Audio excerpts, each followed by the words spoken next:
No backtracking de hoje, a gente vai conversar sobre o meu projeto de final de curso na graduação no Instituto Militar de Engenharia e o que foi que eu aprendi com esse processo. Oi gente, eu sou a Kiz e esse é o canal Programação Dinâmica. Se você está chegando agora no canal, seja bem-vindo. Aqui é um espaço de ensino de programação e discussões sobre tecnologias comigo e com o Alisson. E se você já é inscrito e gosta desse quadro Backtracking, muito obrigada por assistir mais uma vez. Quase todo mundo que já fez uma graduação, já concluiu uma graduação, fez o seu próprio trabalho de conclusão de curso, né? O famoso TCC.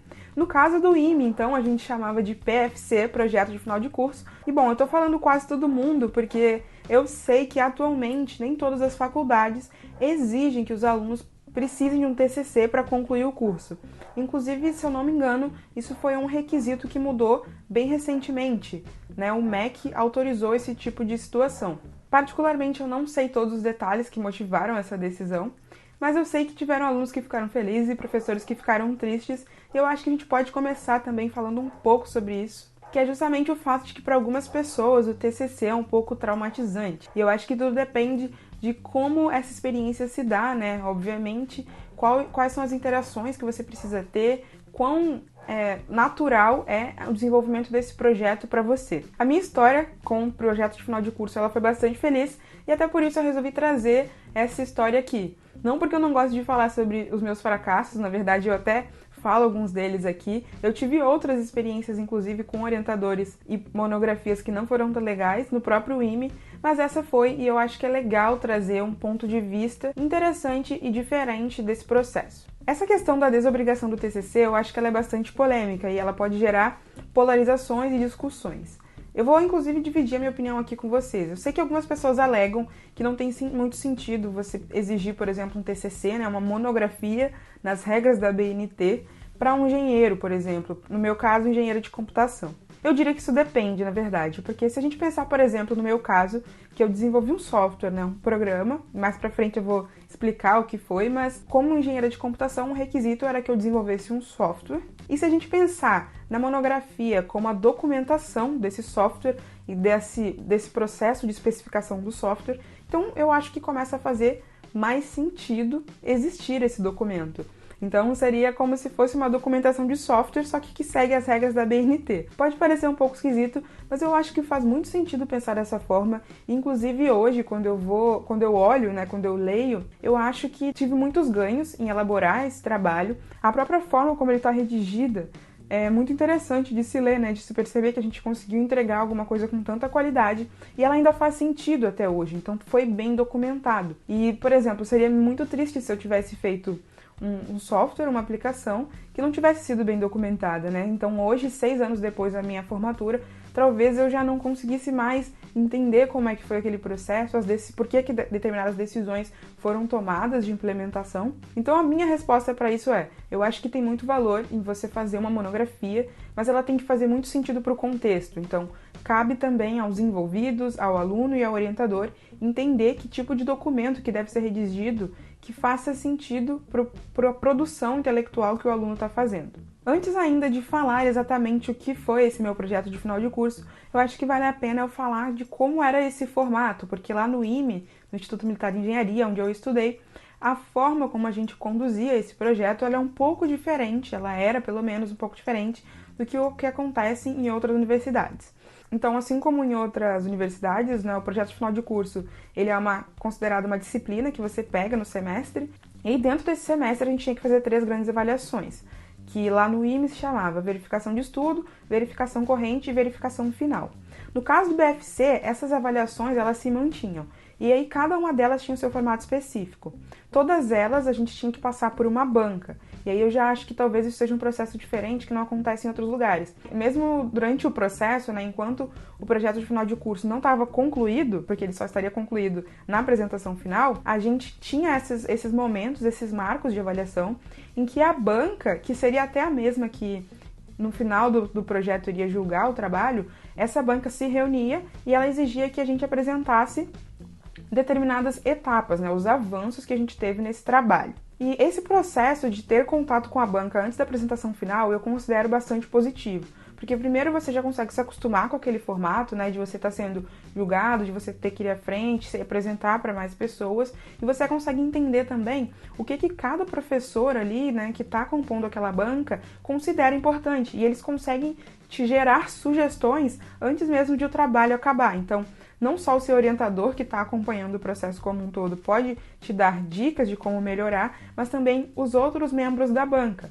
E é muito interessante também porque no final do processo eles conseguem ver essa crescente. Então, como que o aluno começou a abordar o problema e o que foi que ele conseguiu entregar. Outro ponto que também é interessante é que na nossa turma, pelo menos no IME de Engenharia de Computação, a gente podia fazer esses trabalhos em duplas ou trios. No meu caso, eu fiz com mais 2 colegas, a Letícia Cremasco e o Rafael Batista. Isso também é um processo que eu não sei necessariamente como acontece nas faculdades. A maioria dos casos que eu já vi, as pessoas fazem os trabalhos individualmente. E eu gostei bastante também de não ter sido individual, porque o que acontece é que você consegue avançar mais no seu projeto se você tem mais braços, né? Se você tem um time.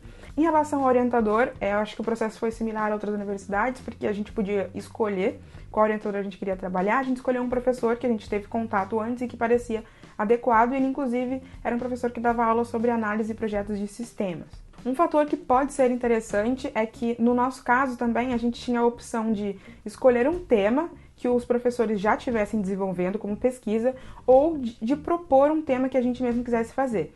E aí nem todos os professores eram abertos a isso, mas, por exemplo, no caso desse nosso orientador, ele era bem aberto. Então, ele inclusive aceitou o tema que a gente propôs e que foi um tema que, na verdade, a gente inventou, né, juntos, né, de acordo com a nossa motivação, a nossa vontade de aprender. Isso também foi um ponto alto dessa experiência, que foi poder fazer um projeto com o qual eu, e no caso os outros colegas, tivéssemos identificação.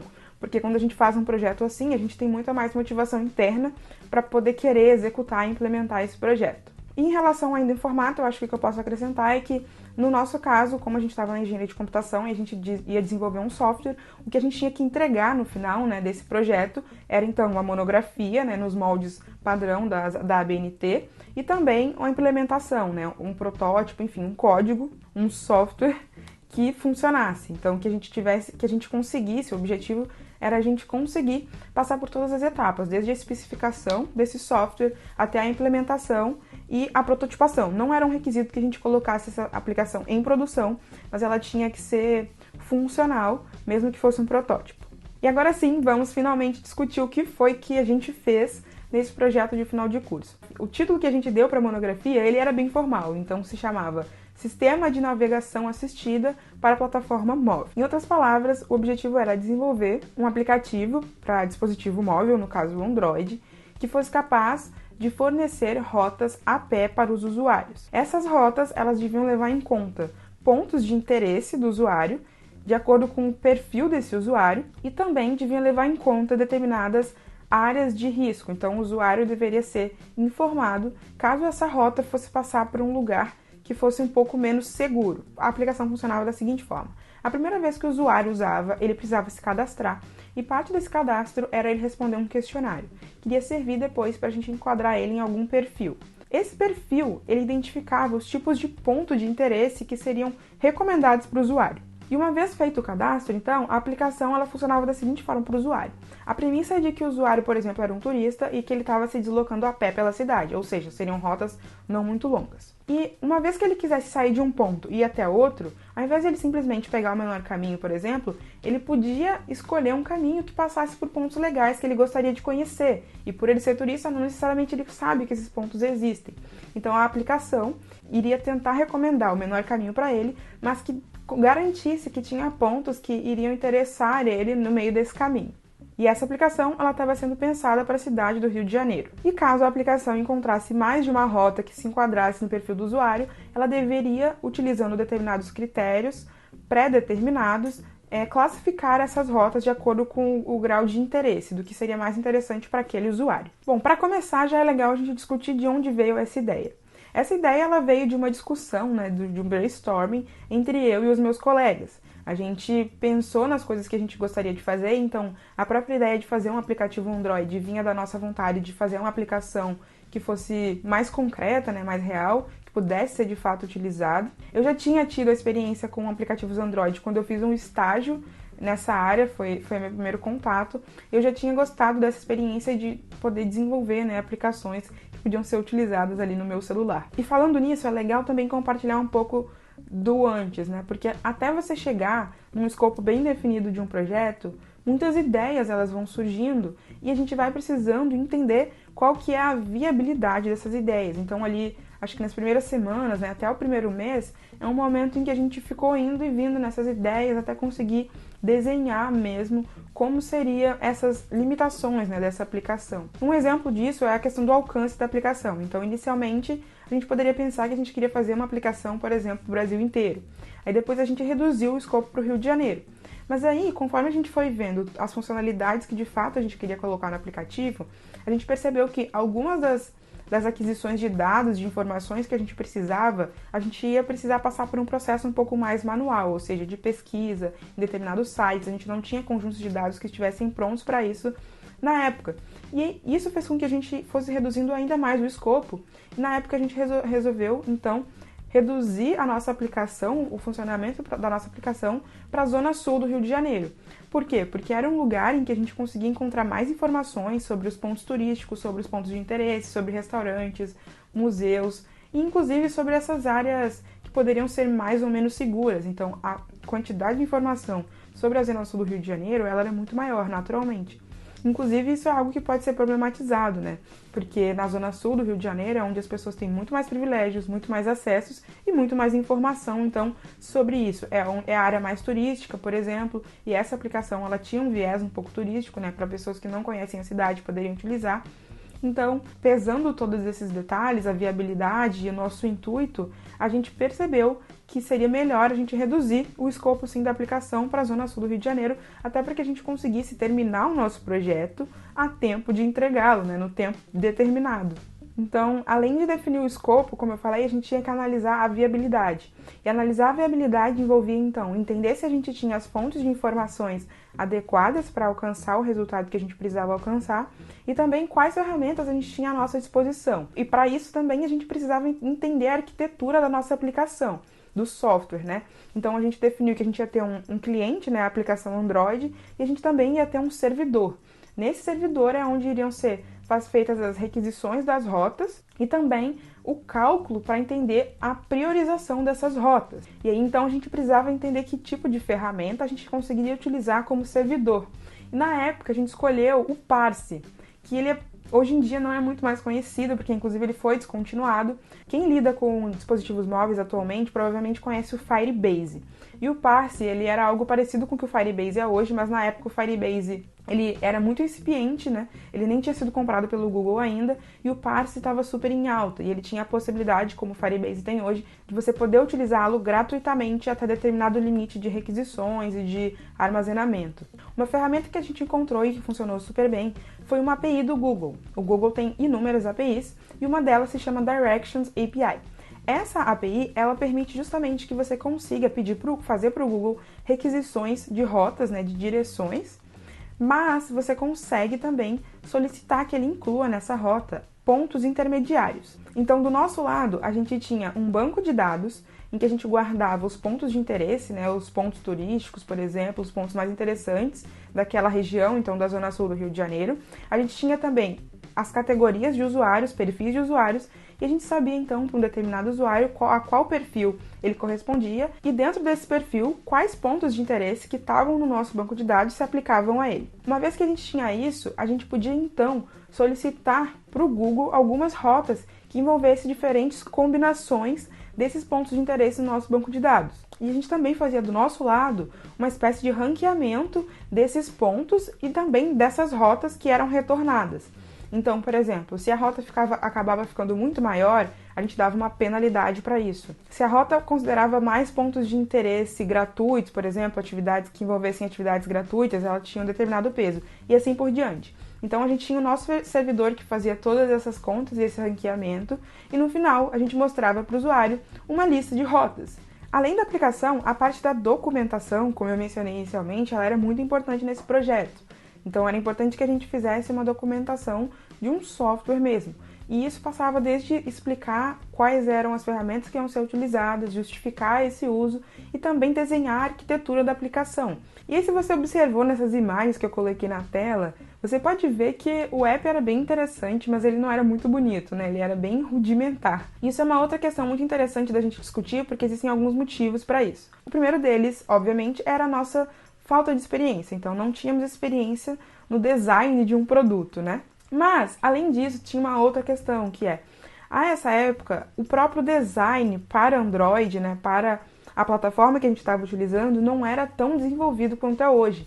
Atualmente, né, o Google desenvolveu o Material Design e uma série de ferramentas que fazem com que os aplicativos eles sejam muito mais bonitos por si só. Se você utilizar apenas as ferramentas nativas do Google, o seu app ele fica bastante apresentável. Então, os próprios aplicativos que existiam na época, eles não eram tão bonitos, sofisticados quanto são hoje. Certamente eram mais bonitos do que esse que a gente fez. Mas um dos motivos era esse, porque acabava que para um aplicativo ser muito bonito, ele tinha que ter um trabalho manual muito grande de desenho de interface mesmo, e que a gente não se propôs a fazer nesse projeto. Bom, acho que os aspectos principais que eu tinha para dividir sobre esse processo, sobre esse projeto com vocês, eu já dividi, então agora eu vou para as considerações finais. A primeira consideração que eu já mencionei por cima, mas que eu vou falar com mais profundidade agora é: a gente fez uma aplicação que era um protótipo, a gente não colocou ela em produção, então você não consegue, por exemplo, acessar esse aplicativo se você entrar na Play Store atualmente. Eu não acho que isso necessariamente é um demérito da aplicação, eu acho que o processo todo ele foi bastante educativo e muito enriquecedor, e colocar para produção, né, seria só uma coisa a mais. E aí, sobre essa questão também de publicar ou não a aplicação, é bom reforçar que para isso a gente também precisaria ter investido dinheiro. Primeiro que para você ter uma conta, né, tanto para iOS quanto para Android, você precisa pagar uma taxa para você virar desenvolvedor. A da Apple é muito mais cara, né? E ainda tem o fato de que o próprio serviço que a gente utilizava, o Parse, ele tinha limitações. Então, se a gente começasse a aumentar muito o uso do aplicativo, porque a gente publicou ele e as pessoas poderiam começar a usar, a gente ia ter que começar a pagar para manter esse servidor. E a própria API do Google também, ela é gratuita até um determinado número de requisições. Então, o fato é que se a gente de fato quisesse levar esse projeto para frente, mais levando a sério, né, até, por exemplo, criando uma empresa, enfim, a gente precisaria de um investimento inicial que não foi pensado naquele projeto, que a gente também não estava disposto a fazer naquele momento. Então, é muito importante também entender isso, que se você quer fazer algo comercialmente, profissionalmente, muitas vezes isso vai exigir um investimento de dinheiro mesmo, além do seu tempo, né, e de todos os recursos do seu conhecimento, você vai precisar de capital financeiro para conseguir tocar o seu projeto. E por fim, eu queria dizer que se você está um pouco desestimulado para fazer seu TCC, eu acho que tem formas de você conseguir fazer algo que seja bom para você. Então, acho que esse é o foco, você conseguir escolher alguma coisa que te motive, que te interesse, né? Que seja uma área que você quer se desenvolver. E também manter os pés no chão. Então, a questão que eu falei de escolher bem o escopo e às vezes querer fazer uma aplicação gigante e depois ter que diminuir, é muito importante. Manter as coisas simples ajuda muito quando a gente está começando, principalmente se você for fazer esse trabalho sozinho. Então esse vídeo fica por aqui. Se você quiser dividir comigo como foi a sua experiência no seu TCC, se você fez TCC, se você não fez, se você teve um bom orientador, se o tema que você escolheu te agrada até hoje, enfim, tem muita coisa que a gente pode conversar. Eu gostaria muito de ouvir a sua experiência aqui nos comentários, então pode deixar aqui que eu vou ler. Se você também tem dúvidas ou sugestões, pode deixar aqui. Não esquece de deixar o seu like, compartilhar esse vídeo com mais alguém se fizer sentido. Muito obrigada e até a próxima!